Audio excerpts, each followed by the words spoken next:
For today's video, magluluto po tayo ng kinamatisang manok. Ayan po, prituin po muna natin ang manok.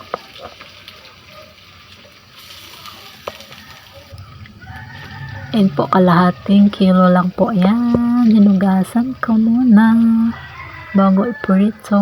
Ayan po, balibalik ta rin lang muna natin hanggang sa mag-brown siya. Ayan na nga po. Pag nag-brown na siya, isunod na natin ang bawang, sibuyas at luya. Ayan po, igisa-gisa lang po muna natin ang bawang, sibuyas at luya. At isunod na natin ang kamatis. Ayan po, maraming kamatis.